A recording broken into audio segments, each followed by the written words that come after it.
तो union government and administration क्या चीज़ होती है? अब यूनियन गवर्नमेंट में देखो, एक होती है एग्जीक्यूटिव बॉडी जिसमें प्रधानमंत्री आते हैं, प्रेसिडेंट आते हैं और उनके काउंसिल ऑफ मिनिस्टर्स आते हैं।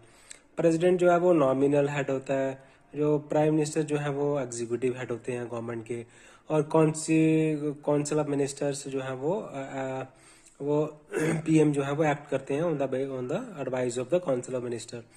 और और इनका काम क्या है? ये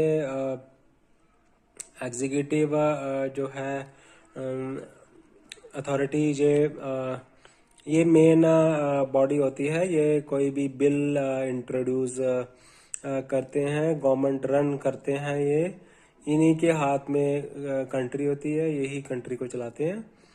और यूनियन गवर्नमेंट में देखो,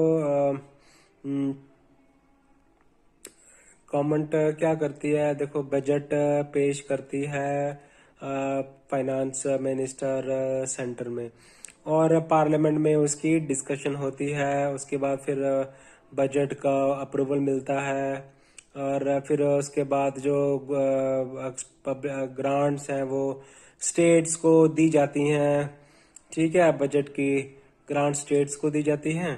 और ये यूनियन गवर्नमेंट और एडमिनिस्ट्रेशन, ठीक है, एक जो पीएमओ ऑफिस होता है, जो कि प्राइम मिनिस्टर का ऑफिस होता है, वो कोऑर्डिनेशन का काम करते हैं। जो पब्लिक पॉलिसीज होती हैं, जैसे फॉर एग्जांपल डिजिटल इंडिया है, ठीक है, कैंपेन है, तो इसको कोऑर्डिनेट करती है पीएमओ ऑफिस।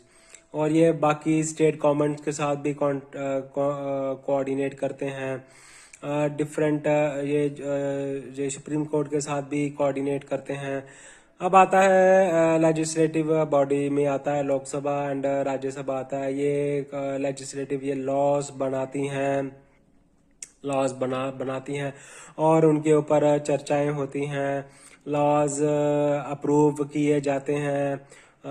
बिल जो है वो प्रेसिडेंट के पास भेजा जाता है, फिर वो फाइनल एसेंट देते हैं बिल को, तो उसके बाद फिर वो लॉ बन जाता है।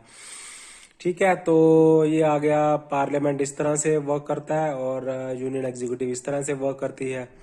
ठीक है, तो कोऑर्डिनेशन आपस में रखना बहुत ज़रूरी है। जैसे for example goods and service tax जो है ना, वो बड़ी डिस्कशन के बाद पार्लियामेंट में उसको अप्रूव किया था, फिर जाके वो जो है वो act goods and GST council जो है वो बना था। ओके गाइस, अब इसके बाद आगे पढ़े होंगे हम जुडिशरी।